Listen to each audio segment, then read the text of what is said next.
Women's Perspective, a non-profit organization committed to educating women about money, began its involvement in Kenya in 2001. As a result of interacting with many African women, we have been deeply moved by their creative community leadership.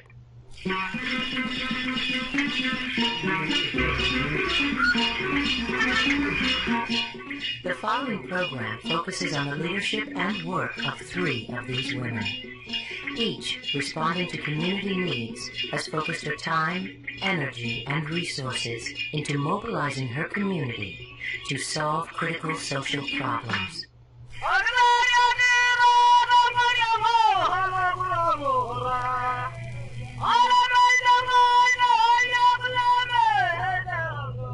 Bernadette Otieno has developed and directs a community-based orphan care center, which has placed 140 orphans in local village homes. Margaret Auma has organized more than 60 widows groups, and in 2002, she initiated an international biannual widows conference.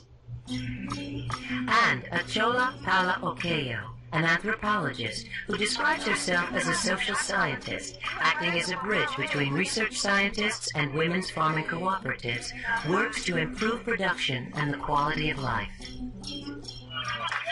We found ourselves so in awe of the power and possibility demonstrated by these women that we realized we needed to share their stories.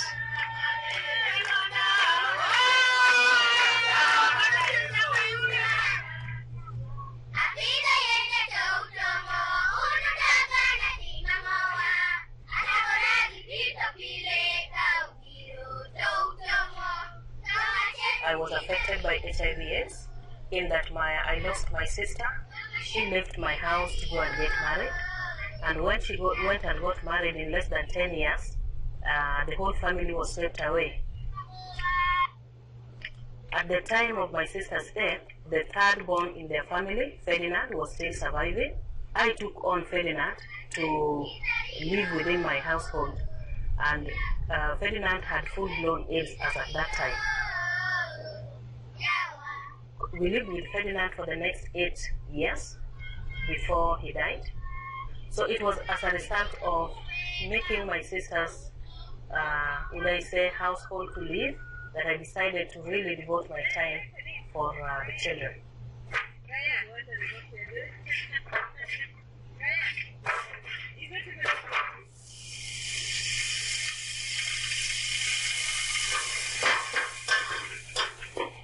Today we'll serve a total of 70 children, and we'll serve them with the bean stew.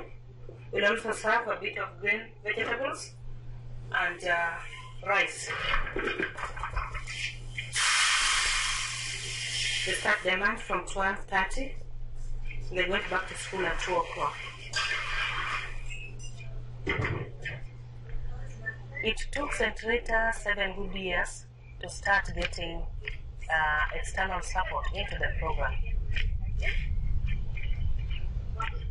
People come to support you, and when they realize there's nothing that is going to benefit them, they shy away or they leave. People fear giving, and to me giving is a gift. Apart from the 70 that we give food to, there are also others who are not ours, but when they walk in, we learn to share, so we reduce the portioning so that they also eat, but we don't turn them away if we still have food. When they go away, if the food is finished, we feel more satisfied because then you are not refused. This is Dunga village. It is a village with quite high rate of deaths. We have a number of orphans within this area. I believe by now it has gone quite up because we are having an average of 5 and above deaths every week. And each time these deaths occur, they leave the children behind. And we try to place the children within the homes that can take care of them. And that is what we have been trying to do in this village. So this is Brigitta's house. Brigitta lives here with a grandchild who is a total orphan. we try to encourage the immediate relative to take in the children. The average household has 5, and when you take in 5 more onto yours, you find the space in terms of shelter is usually not enough. When you split up the children, it's very difficult because the children take a lot of time grieving.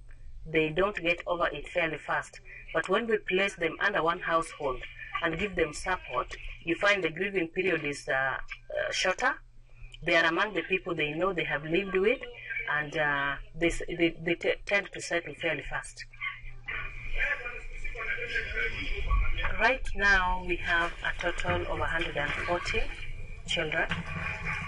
These 140 children are living in 53 households. We have mothers, and we also have houses that have fathers, and we also have child-headed homes. Being able to work within the community, we usually get to know when death has occurred.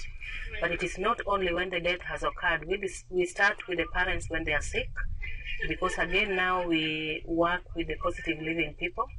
We nurse them. We have home-based care. She helps us, all of us. Erin sells fish for a living as an income-generating activity to supplement what we give during lunchtime. So she's able to feed the children during the evening. She's also a person who has come to terms with herself, is living positive, and a very strong way forward. We like Erin very much in our program because he's an indicator to us that you can proceed, you can go on, you can work hard, you can assist. Yeah. So even before the death occurs, we already know that the number of children in this household are so many, and when this finally hits, we definitely have to take them over. The most important thing is that she's at peace with herself and preparing herself and even the children through the disclosure process. It's a process that you are able to tell the people who are around you what you're suffering from, what your ailment is, and what you're going through.